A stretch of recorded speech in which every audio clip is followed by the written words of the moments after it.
Hey, welcome back to part two. Let's get on with it. And I don't even know if I would dare to call it a trend. I don't want it to be a trend with the message of sustainability and minimizing waste and all that things.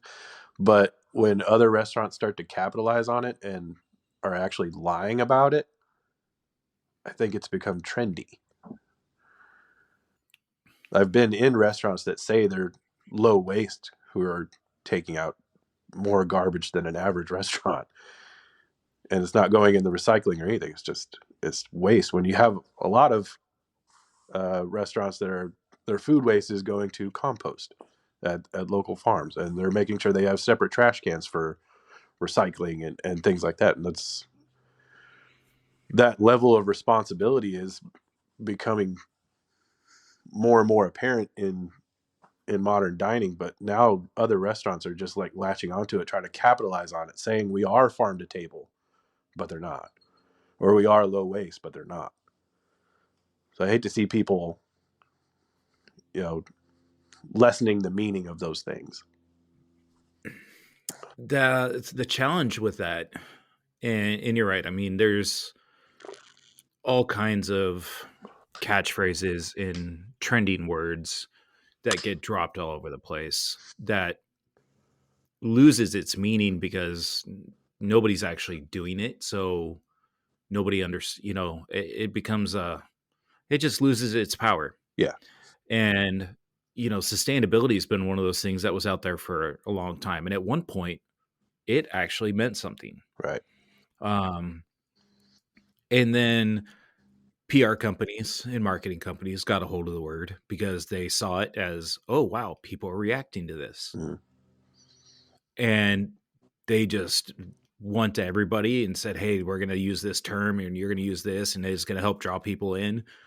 And then all of a sudden, now the word lost its power Yeah. because it was used everywhere by people that had no care of actually following through with anything.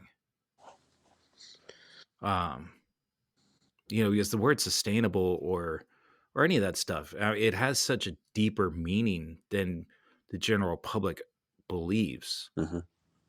And also part of the word sustainable does not mean cheap. It actually means more expensive Right. because it doesn't mean that the product you're buying is plentiful. Yeah.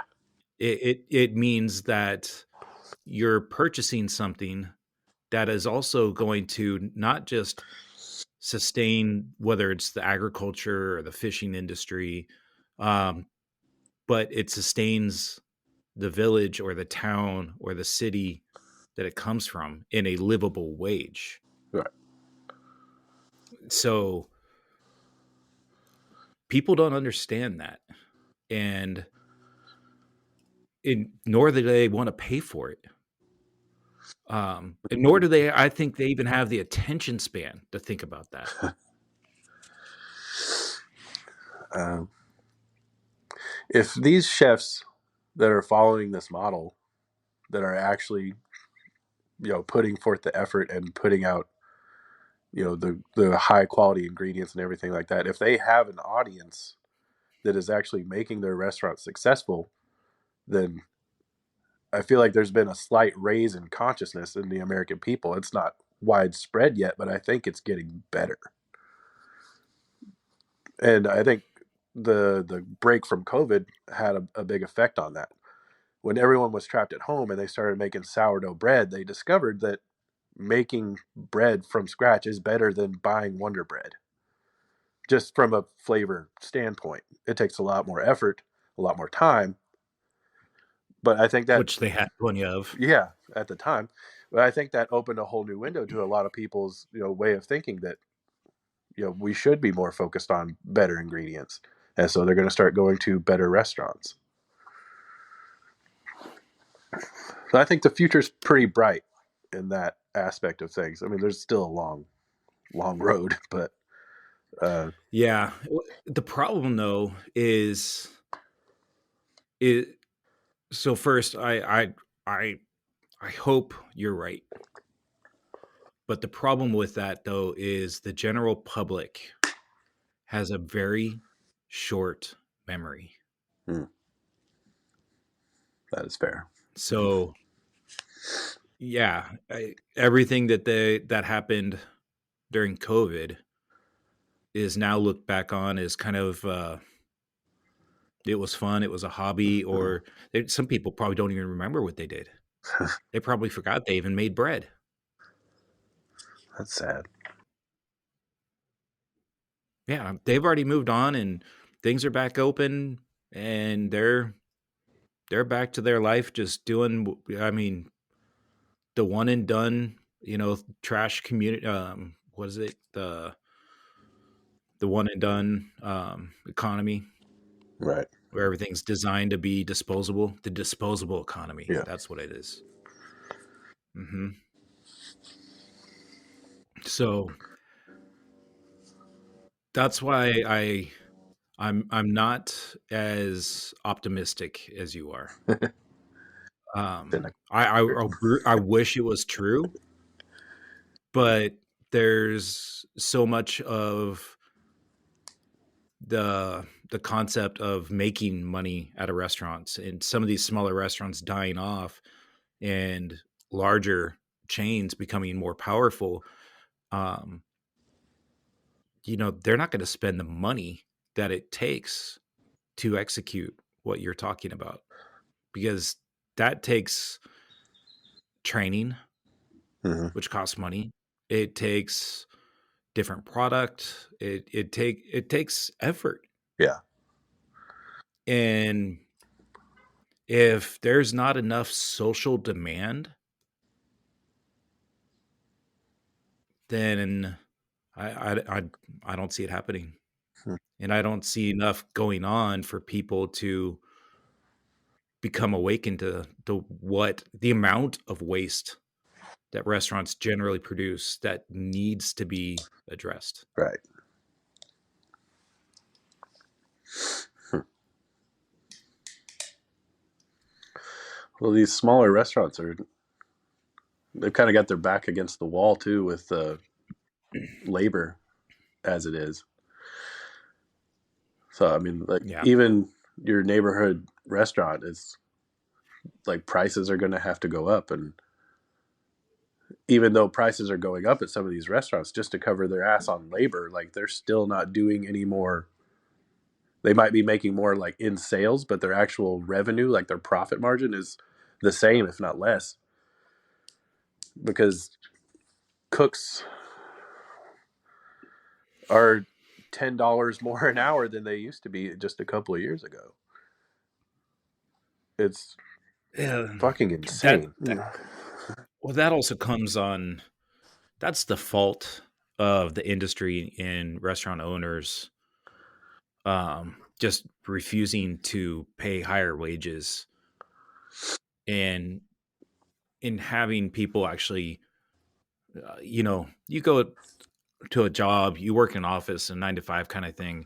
Every year, you're going to have some form of review, maybe not, but you're always going to have a cost of living raise, right? That's any can be anywhere from 3 to 5%. Um, and my wife, where she works, this is actually for me unheard of. Maybe it is elsewhere, but when inflation just skyrocketed, her firm came out and said, "Hey, we're going to give everybody an early kind of um, raise, so to speak, to help kind of offset some of this inflation that we're seeing." And it was like, "Holy shit!" That's pretty Right? awesome. Yeah, but you will not see that in a restaurant. You will not see a restaurant go and pay their cooks, their dishwashers, and their servers the money that it takes to kind of offset all that, because what they're concerned about is the numbers and the bottom line. Hmm. So inflation goes up, everybody's spend, the cost of everything goes up. Restaurant owners are their question is, hey, how do we keep the price where it's at or lower to draw people back in? Yeah. And how do you do that? buy cheaper product, use less people. Hmm. Yeah. And but I mean that's just now, right? Yeah.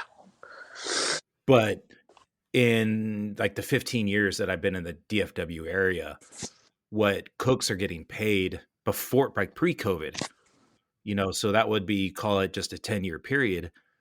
Like hourly wage went up like only maybe $2 an hour, Hmm. which is ridiculous. Yeah. I mean, that's what it should be doing every year. So the fact that you're paying $10 and more an hour, I mean, that's just now all of a sudden you having to catch up with everybody else in the world.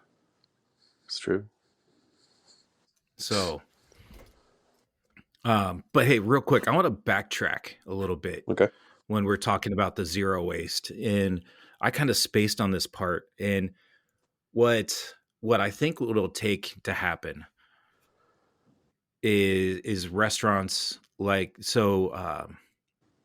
Rich with the Heritage Table. He's been on the show, and he's actually here in my neighborhood. And beautiful restaurant. He's an amazing guy, great team. And this also goes into the culinary school part of the things, where his entire crew actually came out of a local community college culinary program. Damn. And so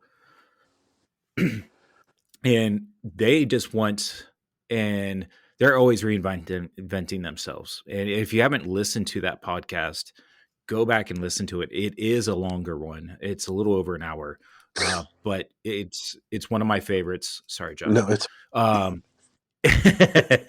and but because Rich doesn't have a culinary background, he didn't come up like any of us did. Um, and so, but now he's got a restaurant. He's an owner operator, and what they're doing now is they are very much focused on the zero waste, Mhm. and they're doing it for several reasons. One, it's the right thing to do. Two, what a lot of people don't necessarily understand as well, it definitely helps with cost. Yeah. And so, but I love the way they're doing it, and they're not apologetic about it. They went out there and said, "Hey, look," and but luckily for him, the restaurant already had a reputation. It was a great restaurant, and people were already there. If you are starting off, it may be a little bit more difficult. Um, but now where he's got stuff on the menu where he'll bring in a whole hog or half hog, right? Mhm. And it's so their pork for on their menu is just coming off of that. So they'll create a dish that the base and the garnish and all that stuff will be somewhat I don't want to call it generic, but it's a really good base. And the protein or like the main cut will change. And it could change per service Cool. because there's only so many cuts, right? Right. And so um but it's like that's how you should do it, because the big challenge everybody faces is like, I want to do this. Well, I'm going to have 200 covers coming tonight. 10% are going to order this steak, right? Which means I'm going to need at least 20 plus Mhm. of these things ready to go. And it's like, well, the animal is only going to have 4. Yeah. Like, let's just say Mhm. cuts that you can get off of that. We'll call whatever piece you want, and let's pretend you can cut that in half, right?